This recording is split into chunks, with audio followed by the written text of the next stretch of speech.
My name is Evelyn Hart. I'm 31 years old. You're not smart enough to drive a tank, my sister said, her voice half teasing, half certain loud enough for a few guests at the table to laugh. I took a slow sip of wine, offered a faint smile, and said nothing. We were in the wedding hall, golden lights spilling over a long table draped in white linen, the clink of glasses mixing with soft jazz. Overhead, clusters of white flowers swayed lightly in the air conditioning. To everyone else, it was just a harmless remark. But in the far corner, a single pair of eyes lingered on me longer than necessary. I stood there, surrounded by fragrance and laughter. No one knew that a week later, I would be behind the controls of the armored vehicle that pulled my sister out of danger.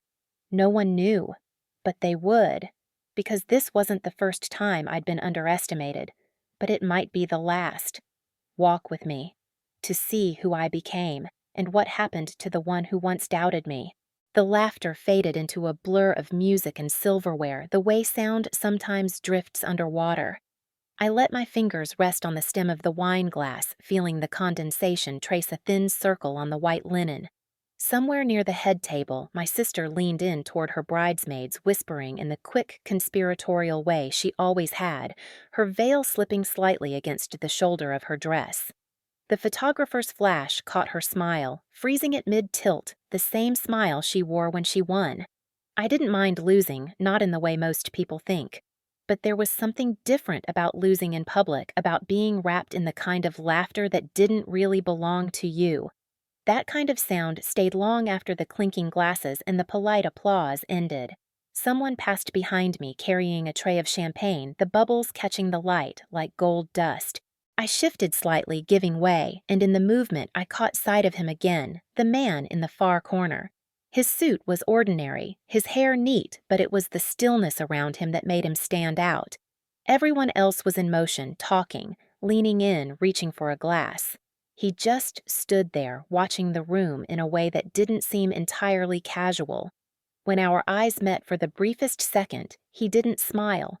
Just gave the smallest nod as if acknowledging something only the two of us knew. Then he turned away.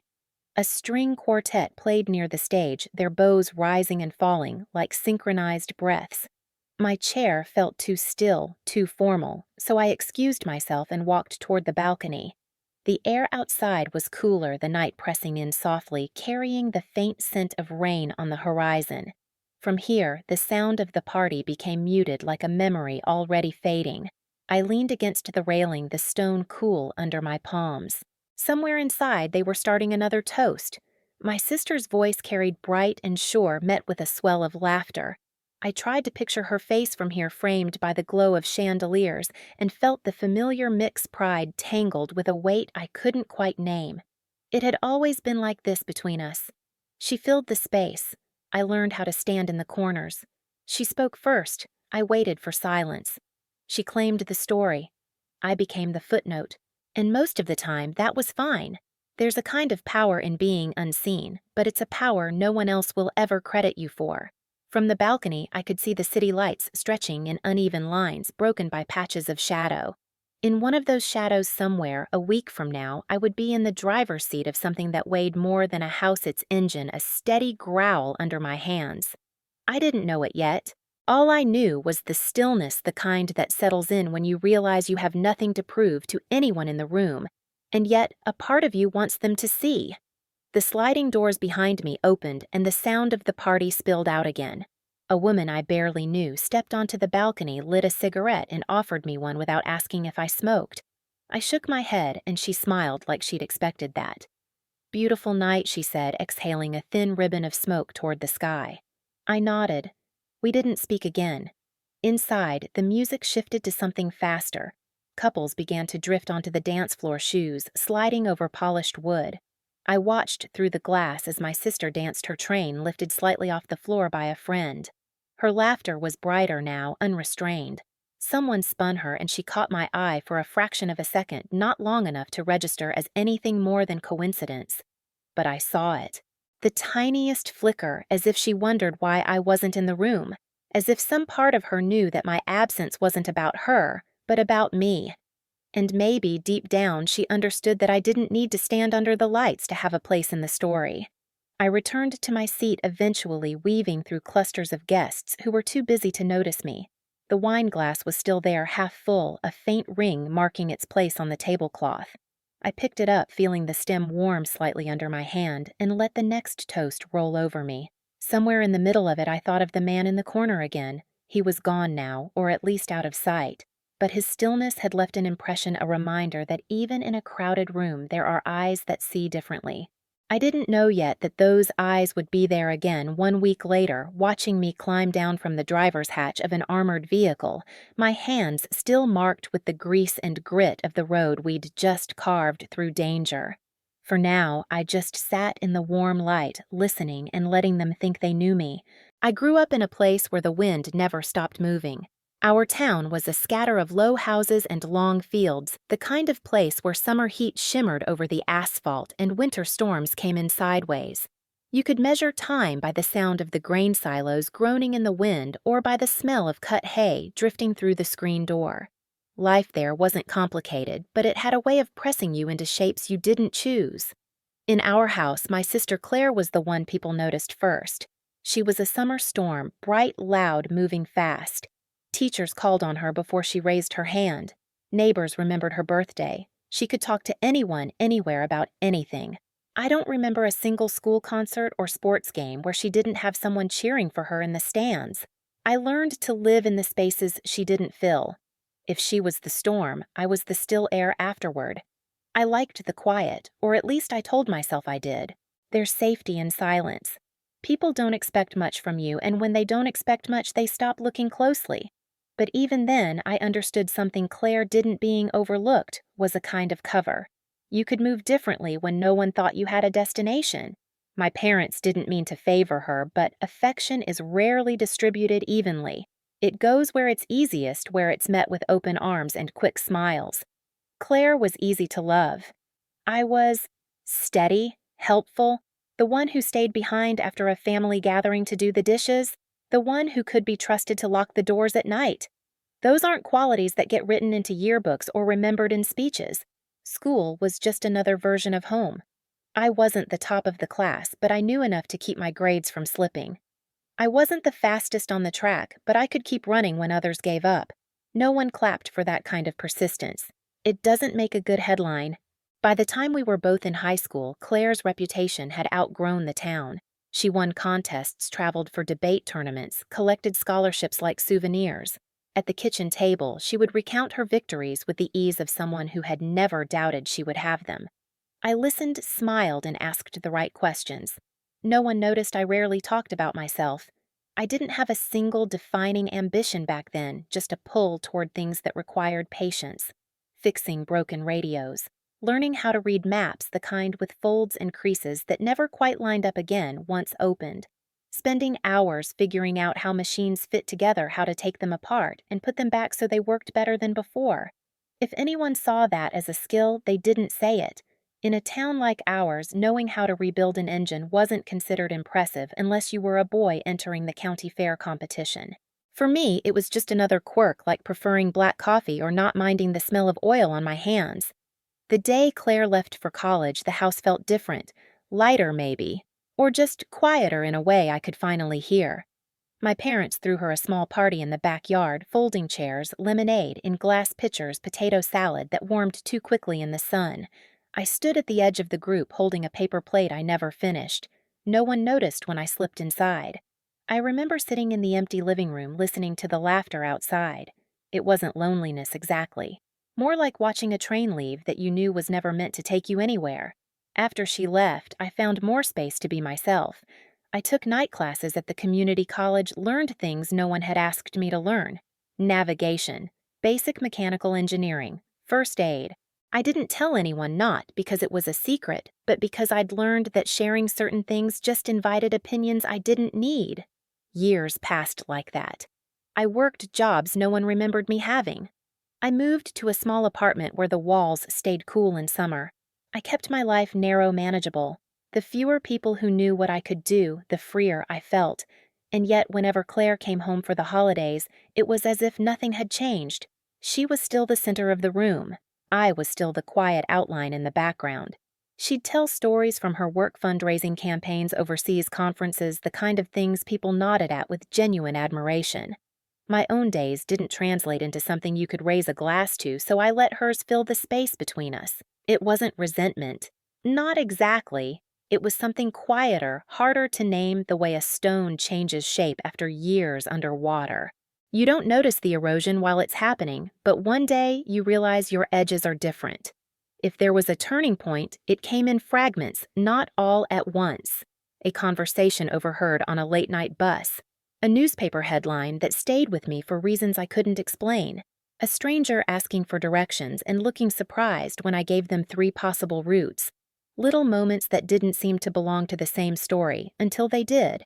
By then, Claire was living in another state, building a life that looked exactly like the one people had always expected from her. I saw her less often, and when I did, we spoke in the shorthand of siblings who share history but not the same present. She still had the same quick confidence, the same ability to draw people toward her.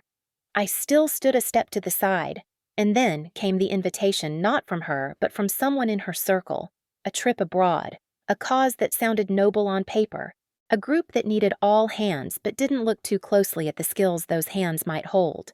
I wasn't their first choice or even their second. I suspect they asked me because I was available, agreeable, unlikely to cause trouble. I said yes anyway. Looking back, I can see the quiet irony of it, how the same traits that made me invisible at home became the reason I was allowed into places others were never invited. At the time, it just felt like another chance to be useful. I didn't know it would be the start of something that would change the way my sister saw me forever. They sent the email with an itinerary and a list of items to pack: lightweight clothing, closed-toe shoes, a headlamp, a soft-shell rain jacket, a copy of your passport. The tone was cheerful, almost adventurous, as if this were a hiking trip with photo stops instead of a route mapped through neighborhoods that changed after dark. Claire forwarded it to me with a string of exclamation points and a heart, then called to make sure I'd seen it. I told her yes and listened while she described how meaningful it would be to show up. She's good at that phrase. It makes presence sound like a finish line. Our group flew out on a red-eye that smelled of recycled coffee and hand sanitizer. I watched the flight path creep over the ocean and slept in brief increments, the kind that don't erase fatigue so much as rearrange it. When we landed, morning was a pale ribbon along the horizon, the air heavy with the kind of heat that clung to skin. A van with a faded logo waited outside customs. A young coordinator in a branded polo held a clipboard and learned our names too quickly, as if repetition could create familiarity. The compound was a cluster of low buildings ringed by a wall that didn't pretend to be decorative. Someone had painted the gate a hopeful blue. It already flaked under the sun. We were given lanyards with badges, a brief safety talk about staying inside after dusk, and the number for the radio room in case of anything. No one defined anything. The schedule on the whiteboard listed a training for the local staff, a distribution day in a district with an unpronounceable name, meetings with community leaders, and evening debrief. There was a line that simply read, Convoy 1630. I traced it with my eyes without meaning to. The first meeting gathered us in a room that echoed. Claire's voice filled it. She thanked everyone, outlined goals, used phrases that made the air feel lighter than it was. People nodded. I sat near the back, letting the fan's slow oscillation push warm air across my face. The young coordinator pointed to a map taped crookedly on the wall and talked about routes. It wasn't the right map for the way he was talking. It was tourist stock reduced to districts and landmarks. The roads that mattered weren't on it. I kept that thought to myself and rolled the corner of my badge between my fingers until the plastic warmed. At lunch, someone passed around a sign-up sheet for the afternoon tasks. Claire's friends, the ones who had traveled with her before, put their names next to the items that left the compound. "We'll take the first run," one of them said, cheerful, competent. I was halfway through writing my name under logistics when the coordinator paused beside me. "Evelyn, right?" he asked, glancing at the sheet. "We've got a lot of moving parts today. Any chance you'd be willing to help inventory the storeroom instead? Honestly, it's tedious, but crucial." He smiled in the way people do when they've already decided what you're best suited for. I looked at the sign-up. A line of empty spaces yawned under inventory. Next to convoy, 3 names were already inked in the same confident hand. Of course, I said. I spent the afternoon counting boxes with faded labels, noting what had been misshelved months ago and never corrected. The room smelled like cardboard and heat. Somewhere outside, an engine coughed and sighed into a steady idle. I could feel the rhythm of it under my feet the way a machine's heartbeat informs your own. I finished faster than they expected and went to the radio room to turn in the inventory sheet. The radio operator was older than me by 2 decades, maybe more. He wore his headset like it had fused to him years ago. The boards in front of him lit and dimmed in patient sequence. On one wall, a different map, the right kind, showed the city broken into grids that meant something. Pencil marks traced routes with shorthand that wasn't meant for tourists. He didn't look up when I stepped in. Inventory, I said, laying the paper on the corner of the desk. My badge slid forward with it catching the light. He glanced, and his eyes held a fraction too long on my name. Copy, he said, and then into the radio convoy 1 radio check. A beat. A reply, radio convoy 1 read you. The voice on the other end used a brevity that wasn't from volunteer trainings. It landed somewhere old inside my chest and waited. The operator angled his head toward the board like a question he didn't speak. I didn't answer it. I stood quiet, listening to the breathing of the channels. Across the room, a clock ticked in the small, insistent way clocks do when you wish they wouldn't. In the courtyard, Claire waved me over with a bottle of water. We're headed out to the district I told you about, she said, happiness sitting easy on her. Will you be okay here? I'll help where I can, I said. You always do. She smiled. You're the best at the unglamorous parts. She meant it as love. It landed like something else. They loaded the trucks. The sun softened toward late afternoon. As they rolled out, the gate scraped open, then shut behind them, a movement too practiced to be reassuring. The compound shifted into its waiting posture. Shade pooled along the walls. The radio room became a room where the operator stopped fidgeting. I drifted between tasks, fixing a latch that stuck, recoiling a hose whose loops had memorized the wrong shape. Unseen labor has a way of smoothing the mind. An hour later, the channels woke up all at once. Static hissed and then held steady, a bed of noise under something trying to be clear. Radio, this is Convoy 1. The voice was clipped, the vowels tightened.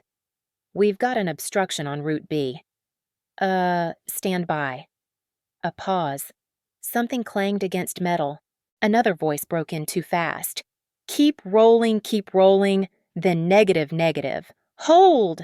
The operator sat forward, one finger pressing the headset closer, as if proximity would translate signal into certainty. Convoy 1 radio. What's your location? He kept his voice level.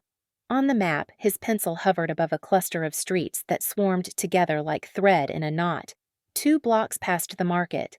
We've got debris, not sure how fresh. The last word landed sharp.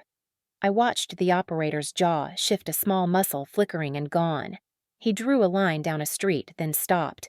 A younger staffer leaned in the doorway. Should we, He didn't finish. From somewhere in the building, a door slammed. The compound gathered around the frequency the way bodies do, around a single point of heat. Convoy 2, hold at gate, the operator said into the radio. Do not roll. My hands were steady, but my ribs had become a cage with something large and slow inside it. I kept my gaze on the map, not too close, not too far. Claire's voice didn't come over the channel. She wouldn't be on comms. She would be in the middle of the truck knees, braced, one hand on the bench, unaware of how the street grid held choices that weren't in any briefing packet. Someone else would be making those choices, a driver whose name I didn't know, with training that might have ended at the property line. The hallway behind me filled with bodies pretending not to listen. A young woman whispered, "What's happening?" No one answered. The operator's pencil touched the page again. His other hand flicked a switch. The room's air felt pre-storm. Radio, this is Convoy 1. The engine noise on the channel deepened, a throat clearing. We've got eyes on an alternate. Looks clear. Clear is a word that doesn't promise anything. It's a hope dressed as an assessment. Stand by, the operator said. He turned his head half an inch toward me, not enough to count as looking. You know this grid, he asked, like he was talking to the room. I kept my voice quiet. The alley behind the market reconnects to Route D 2 blocks east. If it's not blocked? He didn't ask how I knew that. He didn't ask anything at all. He pressed the transmit again. Convoy 1 possible reconnect via alley behind market to route Delta 2 east. Confirm eyes before committing. There was a pause that stretched. The compound went still in the way living things do when they think the ground might move. Then radio Convoy 1, negative on the alley, blocked by the rest, dissolved in static. Someone in the doorway said, "We should have sent the other team. They know these streets." Someone else said they always go out blind. The sound wasn't unkind. It was simply the sound of certainty reassigning blame. The coordinator stepped into the room, face-pale lips pressed. He saw me, and something flickered embarrassment maybe, or the relief of finding a familiar face to anchor to. "Evelyn," he said softly, "can you keep the storeroom organized? We need to be ready when they return." He meant stay where you won't complicate the picture. I nodded. It cost nothing. In the corner of my eye, the map held steady, the pencil marks waiting like a path remembered by muscle memory more than thought. The operator's gaze landed on my badge and then away again. He said nothing. He didn't need to. The channel went quiet for a beat that felt longer than beats are supposed to feel. Then a voice came through, breathless, as if spoken from a chest that had forgotten how to pace itself. "Radio, this is Convoy 1. We've taken a we're reversing. Crowd building on the left. Advise." Advise, advise. There's a physics to requests like that. Advice is a lid you put on boiling water and hope it holds. The operator spoke calmly. "Convoy 1, maintain movement, do not stall. If obstructed, reassess. Keep comms open." It was the right sentence, and also insufficient. The room knew it. Behind me, someone said, "Who thought this was a good idea?" Another, "We should never have taken that route." None of them said my name, but the shape of the air around me changed as if I had been the one who'd asked to be sidelined, as if silence were a kind of guilt. I left the radio room without being asked. In the storeroom, I stood between stacks of rice and cartons of medical supplies and felt the building breathe. In the hum of fluorescent lights, I could hear the engine on the channel as if it were right outside the wall. Time stretched the way it does when it's keeping score. I straightened a row of boxes that didn't need straightening, then another. I let my hands do the small work they're given while the larger work waited just beyond the gate. When the trucks finally returned, dusk had lowered itself onto the compound like a lid. The first vehicle scraped past the gate with a hesitation that suggested new dents. Faces were drawn, eyes too bright. Claire hopped down from the bed of the truck and landed wrong, catching herself on the side panel with a little gasp she pretended wasn't a sound. She scanned the courtyard and found me. Relief crossed her face. Then something else. The faintest confusion, like a person who's sure they misplaced something but can't name what. The coordinator thanked the drivers loudly in front of everyone. He commended the team for making the best decisions available. Heads nodded. The blame was redistributed into praise and dissolved. No one mentioned the alley or the map or the static that had filled the space between choices. No one mentioned my name at all. That night at the debrief, a whiteboard filled with words like learnings and next steps. A marker squeaked across the surface. When it came time to assign teams for the next day's routes, my name stayed under logistics. Someone else volunteered for convoy. A few people avoided my eyes, not unkindly the way you avoid looking at a mirror you aren't ready to stand in front of. I didn't argue. I didn't raise my hand. I let the pen move the boxes slide into columns, the plans stack into the shape of certainty people need to sleep. Later, alone in my small room, the fan rattling, I lay awake and replayed each call on the radio, each breath between phrases, each place where a word could have been a bridge. Doubt came like a tide-blown tarp, flapping at the edges trying to cover everything. Maybe they were right. Maybe the best thing I could do here was count and stack and straighten and stay. But when I closed my eyes, I didn't see the storeroom. I saw the map with the pencil marks and I saw the operator's eyes lingering on my badge for a fraction too long. I saw the space between the market and Route D, not the blocked alley, but the narrow lane that cut behind the cinder block houses, wide enough for a vehicle if the driver knew how to take the turn, shallow and hold steady through the trash fires. I kept my eyes closed until the fan's rattle became a metronome. I let the doubt speak. I let it tire itself out. And when it finally did something quieter, remained not certainty not yet, but the clean outline of it. By morning, the whiteboard had a new schedule. My name stayed where they put it. I said nothing. Inside a hinge that had been sticking for years, loosened by a fraction of a degree. Morning came in a pale metallic light. It slid between the shutters pooled on the floor in thin shapes. I sat at the small desk in my room, sipping coffee from a chipped mug I'd found in the kitchen. The compound was already moving voices outside the grind of the generator, the soft scrape of a broom across concrete. The schedule for the day was posted on the whiteboard in the main hall.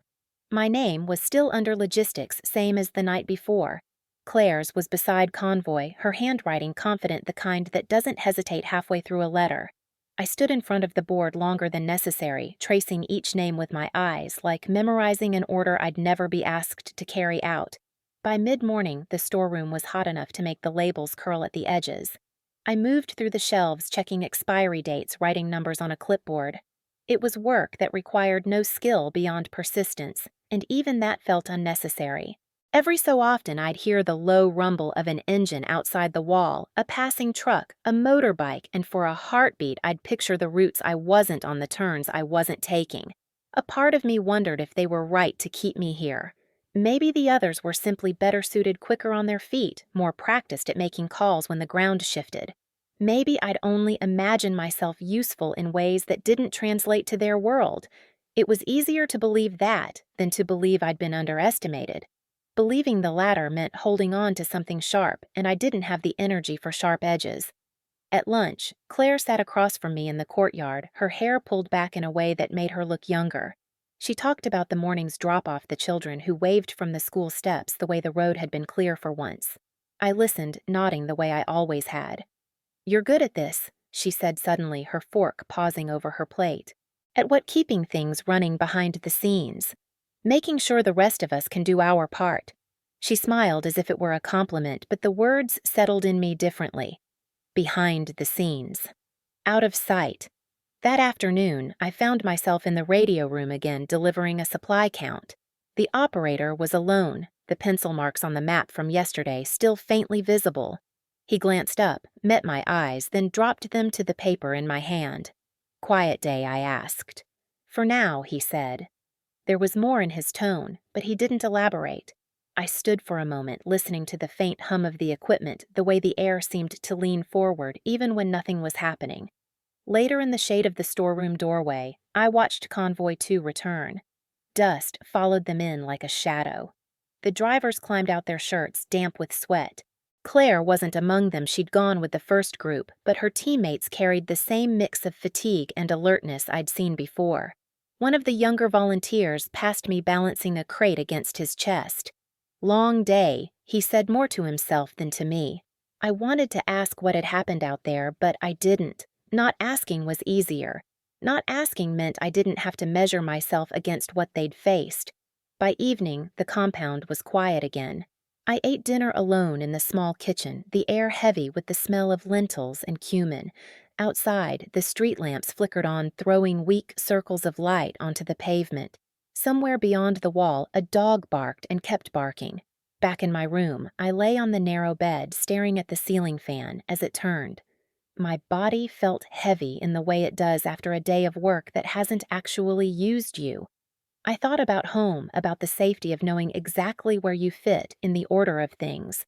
I thought about how easy it would be to step back entirely, to tell the coordinator I'd been more useful at the compound, to volunteer for the tasks no one else wanted, to let the trip pass without trying to prove anything to anyone.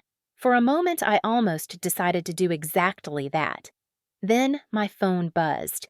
The signal here was unreliable. Messages often arrived in a flood, hours late. This one was from a number I hadn't seen in years. Still alive out there, I stared at it for a long moment before typing back. "Always." The reply came quickly. "Could use someone who can read a map without talking themselves in circles. Interested." There was no signature, but I didn't need one. I could hear the voice in my head, calm, deliberate, with the same clipped cadence it had years ago. someone who had once trusted me with more than most people ever would. I didn't answer right away. The ceiling fan kept turning, the shadows shifting in its slow rhythm. I thought about the map in the radio room, the alley behind the market, the way my hands had itched yesterday when the channels came alive. Another message arrived. Not a game. Short window, say yes or no. I typed 3 letters and hit send. The rest of the night passed in a strange stillness, as if the walls themselves were listening. I didn't tell anyone about the messages. There was nothing to tell, not yet. Just a direction the air had shifted in, subtle but certain. In the morning, I woke before the generator started. The compound was still, the light barely touching the tops of the walls. I went to the storeroom, straightened a few stacks, and waited. By midday, the coordinator was assigning teams for the afternoon. My name stayed where it always was. Claire didn't look at me when she signed herself up for another convoy run. I didn't argue. I just waited for the moment that would pull me out from behind the scenes, not because I wanted to prove anything to her or to anyone else, but because there was a part of me that couldn't sit still anymore. That part had been quiet for a long time. It wasn't quiet now. The request came just after lunch, folded into a moment when no one else was looking. I was in the courtyard rinsing my mug at the spigot when the radio operator walked past without slowing. End of the hall, last door on the right, he said low enough that it could have been meant for himself. Then he was gone. The last door on the right led to a storage closet I'd never seen open. Inside, the air was cooler, lined with metal shelves that didn't match. A single desk sat in the corner, its surface almost bare, except for a manila folder and a small radio unit with the battery removed. The folder held a set of maps, not the tourist ones, but the kind printed in segments on heavy paper creased from use. Pencil marks traced alternate routes through the city, some looping back into themselves, others ending at narrow choke points. A few were annotated in handwriting I recognized but couldn't immediately place. I studied them the way you study something you've been given without explanation. Every mark told a story where someone had been forced to turn, where they'd found a gap wide enough for a vehicle, where the streets narrowed into footpaths. I didn't need to be told what I was looking at. I knew. A quiet knock came at the doorframe. The operator stood there, arms crossed loosely, as if the position had been chosen to keep him from saying too much. "You still remember how to read one of these?" he asked, nodding toward the maps. I didn't look up. They don't change as much as people think. Just the edges. He gave the smallest nod. Convoy 1's route tomorrow runs near the East Market. Lots of moving parts. If they need an alternate, I'd like it ready before they ask. It wasn't an assignment so much as an opening. I felt the hinge inside me shift again, a fraction wider. That evening, I sat in the far corner of the mess hall with the maps spread in front of me, tracing lines in the low light. I marked intersections that could take a truck if the driver knew the angle side streets that could buy 30 seconds or cost 5 minutes depending on the time of day. No one asked what I was doing. They assumed it was another inventory list. By the time I folded the maps away, I had 3 alternates for every mile of their route. I didn't plan to use them. Planning to use them would have been tempting fate, but I kept them ready. The next morning, the convoy rolled out under a sky that promised rain. Claire waved from the back of the lead truck, her smile as easy as if yesterday's tension had never happened. I watched them leave, then went to the radio room. The operator glanced up but didn't comment when I set my notebook beside the console. For the first hour, the channel stayed quiet. The rain came in slow, steady sheets, pooling in the corners of the courtyard. Then, mid-afternoon, the first call. "Radio, this is Convoy 1. Traffic stopped ahead." "Unknown reason. Stand by." The operator met my eyes. I flipped to the first alternate in my notes. 2 blocks north, then east, if they can cut through the market lane. He relayed it without hesitation. Minutes later, the voice came back. "Market lane clear. Back en route." I said nothing. My hands stayed folded on the notebook as if the pages inside weren't already shifting into something more than contingency plans. Through the rest of the day, I worked like that quiet, deliberate stepping in only when a pause on the radio stretched too long. I never announced myself. The operator never explained me to anyone. It was an understanding built in silence. By evening, the convoy was back inside the compound without incident. Claire walked past me in the courtyard, her hair damp, her shoulders loose. She didn't know the turns they'd taken hadn't been part of the original plan. She didn't need to. That night, another message came to my phone. Same number as before. Not bad. You still keep your head when the street closes, I typed back. If the driver listens. The reply was instant. Sometimes you drive. It read like a statement, but I knew it was a test. The next morning, the coordinator announced that one of the regular drivers had been reassigned to a different route. They needed someone steady to handle a smaller vehicle for a supply run. His eyes slid past me in the crowd and landed on someone else. But before he could speak, the radio operator said almost casually, "Hart can take it." The room went quiet for half a second, not long enough to register as surprise, but enough to shift the air. The coordinator hesitated, then nodded. "All right. Hart, you're up. Be ready by 1300. No one asked if I could drive. They assumed it was just a delivery. I spent the rest of the morning checking the vehicle tire pressure fluid levels the way the clutch caught when I eased it in. My hands moved without thought muscle memory filling in what the mind didn't need to say. When we rolled out that afternoon, the rain had stopped, but the streets were slick, reflecting the sky in broken pieces. The route was simple on paper. It never is in reality. A blocked intersection forced a detour. A crowd near a market slowed us to a crawl. Each time I adjusted without asking for clearance. By the time we returned, the sky was turning gold at the edges. The coordinator signed off on the delivery without comment, but the operator's glance across the courtyard was enough. I didn't celebrate. I didn't tell Claire. The less said, the more it stayed mine. That night, I unfolded the maps again. Not to change them, just to see them. Each line was a path between 2 points, but also between 2 selves, the one who stood in the background and the one who knew how to get through. I wasn't ready to call it power, but it was close. The sky turned the color of old steel just before the call came. The operator didn't look at me when the channel cracked to life. He didn't need to. Radio. This is Convoy 1. We're caught at the East Market. Crowd formed, possible blockage ahead. We have non-staff on board. Advise, non-staff. I didn't realize I'd stood until the chair legs scraped the floor. In the doorway, the coordinator appeared, his face drawn tight. Who authorized non-staff, he asked, but the question sounded like a ritual, the kind you say when the thing has already happened. Radio, the voice came again. Not Claire's, someone else, the driver breath-controlled, training trying to hold. We've got eyes on a lane to the river road, narrow, could make it with a smaller profile. The operator flicked a glance at me. I didn't hesitate.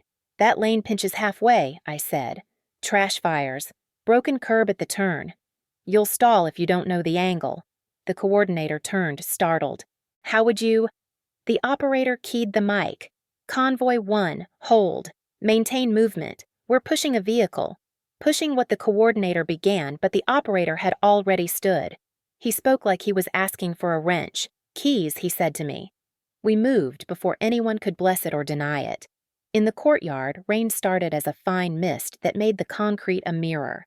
The small supply truck from yesterday wasn't enough. I knew it, and so did he.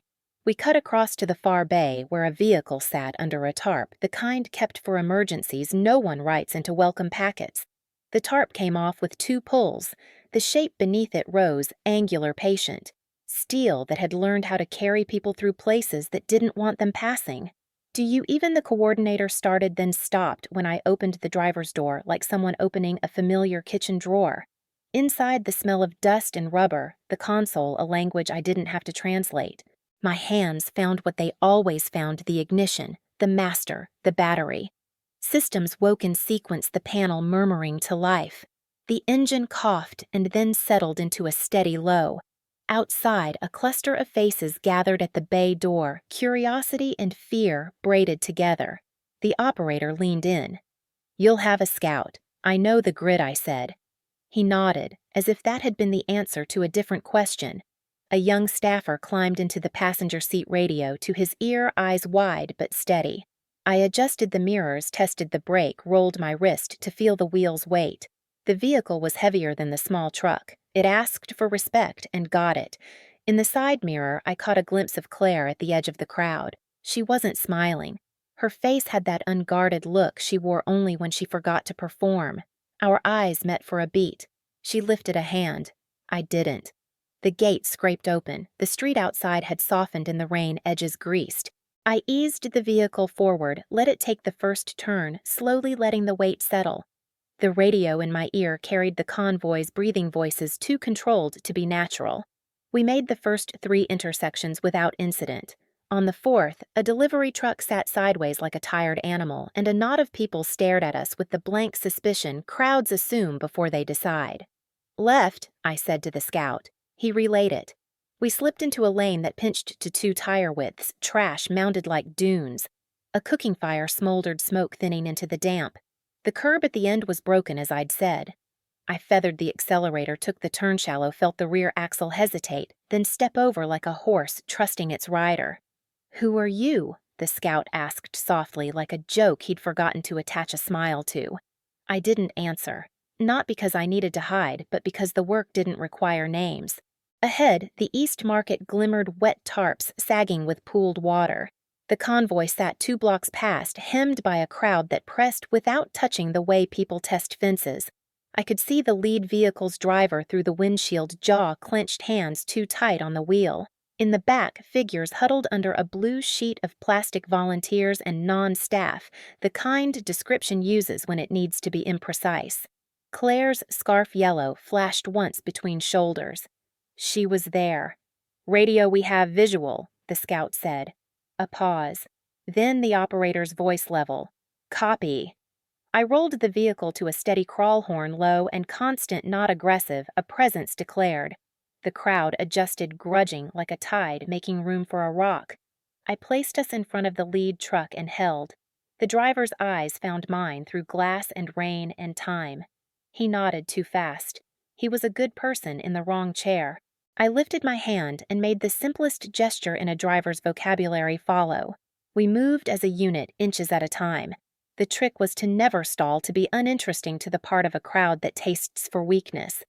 At the first choke point, we threaded past a vendor's cart. At the second, a child darted and a woman pulled him back, scolding eyes, never leaving us. At the third, the lane narrowed to a memory of a path.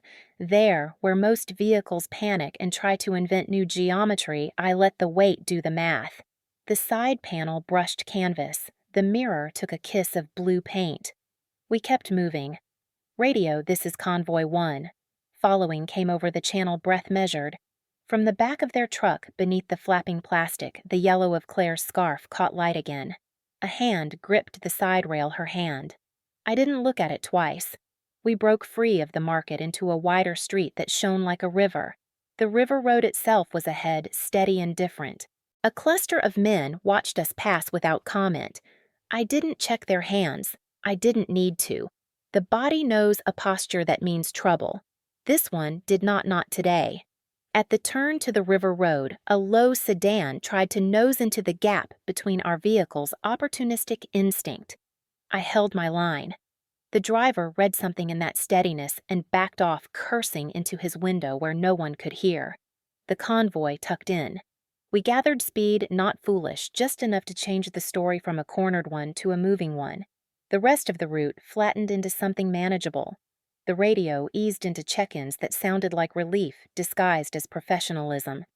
"Gate in sight," someone said. "Copy," someone else answered. The compound's wall appeared, its blue paint darker in the rain. The gate rolled back like a breath. Inside, everything happened at once, as it always does when a held breath is released. People ran. Hands reached. The non-staff climbed down with the stuttering movements of those whose bodies haven't agreed with their minds that they're safe. The lead driver sat behind his wheel alone for a second, staring straight ahead. Then he exhaled and wiped his face with both hands, as if removing a mask that had fused. I parked in the bay, killed the engine, and let the sudden quiet settle. The vehicle ticked as it cooled heavy metal, remembering it was finite. When I stepped down, the ground felt closer than it had before. A man in a dark jacket stood just inside the bay doors, rain threading off his shoulders. He wasn't from our compound. The cut of his clothes said government or something adjacent. The stillness around him was of the particular kind I'd noticed at the wedding, the kind that turns a corner of a room into a vantage point. He walked toward me like he'd chosen the number of steps in advance. "Heart," he said. Not a question. Not loud. It landed and stayed. The bay quieted of its own accord. The coordinator's mouth closed on whatever he'd been about to say. The radio operator stopped pretending to adjust the dials and simply watched. "Sir," I said, because some habits don't need to be taught twice. He looked past me at the vehicle, then back a quick tally and a private conclusion. "Good driving," he said. "Clean under pressure. There was no flourish, no speech.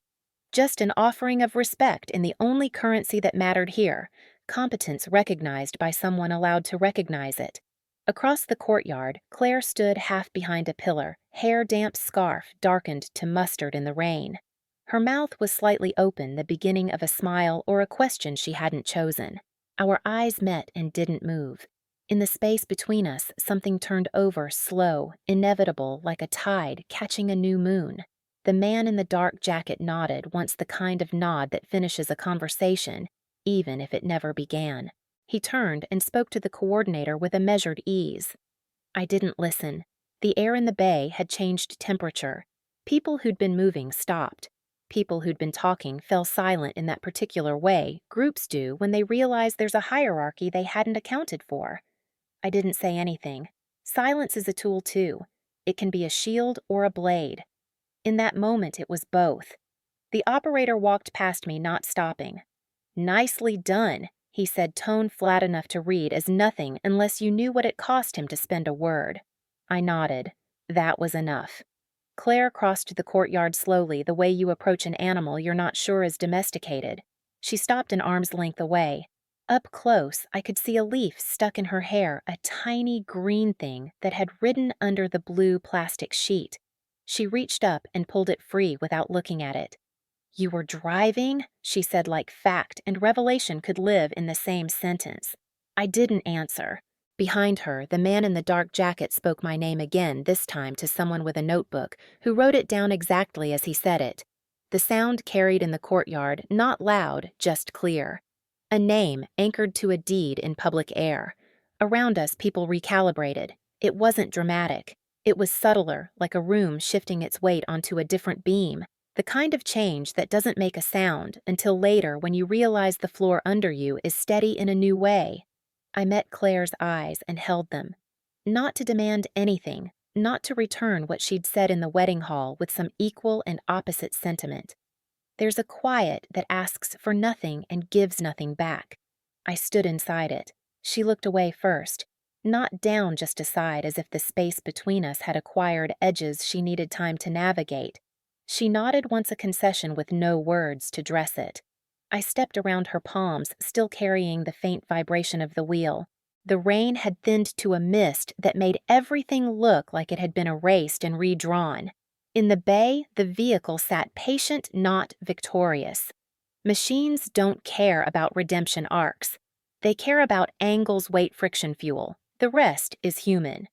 The debrief that night was shorter than usual. No one said my name until the man in the dark jacket did one more time in front of the whiteboard. The room went quiet then, in a different way. Not fear, not awe. More like recognition arriving late and taking the only empty chair. I didn't speak. I didn't need to. The work had spoken in public where the insult had been given. That was enough. The man in the dark jacket stayed until morning. He wasn't the kind of visitor who announced himself, but the compound moved differently around him. People lowered their voices without knowing why. The coordinator kept glancing toward the office where he sat, as if expecting to be summoned at any moment. I avoided the door until there was no avoiding it. When the call came, it wasn't a request. Hart, the operator, said, leaning in through the mess hall door, "They want you." Inside the office, the blinds were half-closed stripes of pale light cutting across the desk. The man sat behind it, a slim folder open in front of him. Claire was there, standing off to the side, her scarf wound loosely around her neck. She wasn't smiling. He didn't ask me to sit. "How long's it been?" he said. 6 years, I answered. His eyes narrowed slightly, the only acknowledgement needed. He tapped the folder once with a finger. Still carry the license. Still valid, I said. From the edge of the room, Claire spoke, her voice careful. License for what? He looked at her for the first time. Armored vehicle operations, level 3 clearance. That's the highest civilian transferable rating there is. Her eyebrows pulled together as if the words had rearranged themselves before they reached her. You what? She trained with us, the man said. Motorized Battalion 4th Brigade. Ran route support in Kandahar during the drawdown. He flipped a page in the folder, scanning it like he hadn't read it a dozen times already. Commendation for field recovery under fire. 2 confirmed extractions. Both without loss. The words hung in the air. Claire's gaze shifted to me. I kept mine on the man. He closed the folder. I saw your name on the volunteer manifest last week. Wondered if it was the same heart. Yesterday answered that. He stood not a dismissal, just a change in position. We could use you again. This place needs more than convoy drivers who can follow a line on a map. I nodded once. There was nothing else to say. He left the room without ceremony. The door clicked shut. Claire stayed where she was. You never told me, she said finally. You never asked. That's not, she stopped the protest evaporating. All those times She shook her head. I thought you just kept to yourself. Stayed out of things. I did, I said. But Kandahar. It wasn't a story for dinner tables, I said. We stood in the quiet until she stepped past me, her scarf brushing my arm. She didn't look back. Later in the courtyard, the coordinator approached, holding a clipboard like a shield. We're adding you to the driver rotation, he said, officially. All right. He hesitated. I didn't know. You weren't supposed to, I said, and that seemed to relieve him. The next days passed differently. My name appeared next to routes I'd never been offered before. The radio operator kept a copy of my maps within reach. Conversations paused when I walked into a room, not out of distrust, but the way people pause when they realize their measure of someone had been wrong. Claire stayed quiet. We crossed paths in the mess hall in the courtyard once, in the narrow hallway outside the showers. She looked like she wanted to speak but couldn't find the right entry point. The gap between us wasn't wider exactly, just different in shape. The final evening of the rotation, we gathered in the main hall for a farewell dinner. Plates clinked, voices rose, someone passed around a bottle of something sharp. At the far end of the table, Claire caught my eye and nodded toward the balcony. Outside, the air was warm, the city lights muted under a thin haze. She stood at the railing, hands resting on the cool metal. You know, she said without turning, when I said what I said at the wedding, I thought I was teasing you, but maybe I wasn't. Maybe I really believed it. I know, I said. She exhaled. Watching you yesterday, I didn't even recognize you. And then I realized that's probably who you've been this whole time. I just never saw it. I didn't answer. I don't expect you to forgive me for... There's nothing to forgive, I said. She turned, then her expression caught between guilt and something softer. I wish I'd known. I looked past her at the skyline, the dim pulse of red lights on the tallest building. You didn't need to know, I said. She nodded slowly, like she was cataloging the weight of that sentence. We stood without speaking until someone called her from inside. She went, leaving the balcony quieter than before. Later, alone in my room, I sat on the bed with the small folder the man in the dark jacket had left me.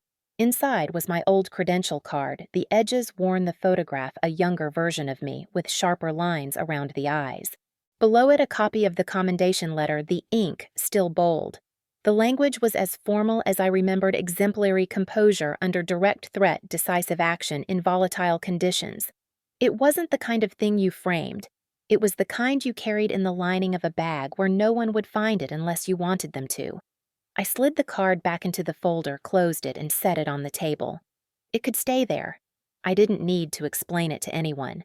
The people who needed to know already did. Outside, the compound settled into its night sounds, the hum of the generator, a distant motorcycle, the occasional laugh from the mess hall. Somewhere in the quiet, the vehicle from the bay sat under its tarp, again, waiting. Machines don't care about stories. They remember weight and the hands that held it steady. I lay back the ceiling fan, tracing slow circles above me, and let the stillness come. The morning after the farewell dinner, the compound looked smaller. I don't think it was the walls. It was the way leaving shrinks the places you've been flattening them into lines and corners so you can fold them and carry them away. I took one last walk around the courtyard. The blue paint on the gate had peeled another quarter-inch. The generator coughed once and caught. Someone had left a broom leaning against the wall, bristles splayed a tired crown. It felt right to notice these things more than faces. Faces change. Objects keep their vows. The coordinator shook my hand in the shade of the mess hall and said the things coordinators say safe travels stay in touch. The door is always open. The radio operator didn't shake my hand. He nodded once at the end of the hall, the same place he'd sent me weeks ago. It was enough. Between us, acknowledgement had always needed fewer syllables than most people trust. Claire walked me to the gate. Her suitcase wasn't with mine. She would stay another week. There were meetings wrap-ups, the kind of endings that required photos. She looked like she wanted to speak and kept not speaking. I remembered us as kids standing at the end of our street watching storms gather. She had always wanted to run toward the lightning. I had always waited to see where it would land. "Will you come for Thanksgiving?" she asked finally. It wasn't a peace offering. It was a question with a history. "I don't know my schedule," I said, which was true. Schedules come to me. I rarely go looking for them. She nodded. "I'll call." She hesitated. "Evelyn." I lifted a hand and she let the sentence go. We hugged the way people do when they're testing new distance, careful, brief, not cold. On the ride to the airport, the driver kept the radio low. The city slid past in repetition stalls with the same tarps alleys that always tapered into the same shadows, children who waved without looking at the person they waved to. The air smelled like wet dust and fried dough. At a red light, a delivery truck rattled to a stop beside us. I watched its driver roll his shoulder, feel the grind of a joint that had worked too long. All work is a language written into the body. Flights are an arithmetic of waiting. Mine stitched together 3 layovers and 2 box lunches. Somewhere over the Atlantic, a baby cried and then forgot why. I stared at the seatback map until the thin line felt like a string I could pluck to change our pitch. At the last connection, I fell asleep with my head against cool glass, woke to a sunrise that made the wing look like a clean blade. Home didn't have fans or generators. Home had a refrigerator that hummed like a polite guest and a rug too soft for feet that had learned to read concrete. I set my bag down and didn't unpack. In the mirror, the person staring back had less to prove than she used to and more to protect. The first week, I slept hard and without dreams. The second I started moving, not away from what had happened, but along it. I emailed the coordinator to confirm the schedules for the drivers I'd been assigned to mentor remotely. I ordered 2 sets of map books for a city no brochure cared to understand and mailed them to a name at the bottom of a government letterhead. I fixed a neighbor's lawnmower because it sounded wrong, and some problems you honor by keeping your hands in. By the 3rd week, I had a routine. Mornings were for training modules and notes on routes where a driver could cut a turn cleaner by ignoring the paint and trusting the corner. How to keep breathing when the air got tight. What to say on the radio when words wanted to sprint and meanings needed to walk. Afternoons were for errands and repairs. Evenings sometimes were for coffee with the only friend who didn't ask for stories. He talked about his garden. I talked about the weight of rain. We let the silences be honest. Claire called on a Sunday. The line cracked twice before settling. "I'm back," she said. I could hear kitchen noises, a cabinet door, the click of a gas stove. "I've been thinking about drivers." "Drivers," I said. How they decide. How they carry other people's fear without letting it spill. "I didn't know that's a job." A pause. "I didn't know you had been carrying mine." I sat at the table and traced the grain with a fingertip. "You carried other things," I said. "Rooms, plans, names." She exhaled. "I'm trying to learn the part I never saw." "Then you're already learning it," I said. She laughed once quiet. "I'll call again." She didn't ask if she could. Agreements can be that small. Work multiplied the way it does when you stop asking whether you deserve it. A training unit asked if I would review their convoy protocols. They sent a draft that read like a brochure. I sent it back with pencil marks dense enough to look like shading. A young woman from the compound wrote to say she wanted to learn to drive the heavy rigs. "I'm not fast," she typed, "but I don't stall." I told her stalling is a choice most of the time, and we made a schedule. I started meeting weekly with a small online class, 5 people in 3 time zones, all with different reasons for wanting to learn how to move steel through streets. That might not stay streets. We talked about torque and center of gravity, sure, but we also talked about looking where you want to go instead of where you're scared you'll end up. About making friends with the weight, because it will be there whether you respect it or not. About catching your breath before the corner so you don't have to take it away from someone else later. Sometimes the man in the dark jacket called from a number that didn't leave a trace. He didn't say much. He didn't have to. "We're good here," he would say. Or, "We're light on people who can make a 3-point turn without losing their nerve." I'd send a name if I had one. If I didn't, I told him I'd find one. I always did. I went to a wedding in late autumn. Not Claire's, a friend's friend, who needed an extra seat filled at a round table where no one would mind a quiet woman in a dark dress. The hall was different, but the choreography was the same: toasts, laughter photos in light that flattered everyone. When someone asked what I did, I said, "I teach people how not to stall." It sounded like a joke. It wasn't. They laughed anyway.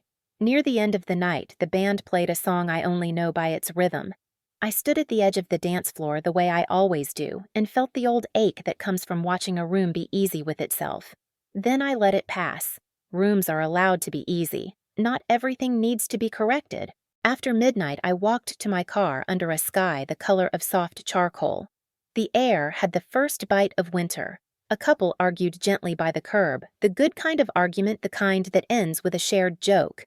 A taxi eased past, and I stepped aside without thinking, reading its weight and trajectory as if it were a sentence I could finish before the driver did. Habits aren't chains, they're tools you keep in your pocket. At home, I took the folder from the drawer where I'd put it and moved it to a higher shelf. Not on display, not hidden. Just accessible to the part of me that sometimes needs to remember dates and signatures are a form the world trusts. Then I made tea and watched steam make its small, disappearing act. There are people who think power is what happens when others clap. I don't mind clapping. It's decent. It warms a room. But there's another kind that doesn't ask for applause. It's the steadiness of hands on a wheel no one else can hold the decision not to stall, when you know the lane pinches the practiced refusal to confuse quiet with absence. You do the work. The work knows your name even when no one says it. Claire sent a photo weeks later, her in a parking lot standing next to a training rig, a grin that was half pride, half disbelief. "First lesson," the text said. I didn't stall. I typed back, "Good. Look where you want to go." I keep teaching. I keep fixing small engines. I keep maps folded the right way so they don't tear along the same lines. When people leave me off the invitation lists that require loudness, I don't notice until later, and then I don't mind. My life does not need a microphone to be audible to the ones who need to hear it. When they didn't give me a seat at their table, I didn't ask again. I built the table I needed and taught others how to steer toward it.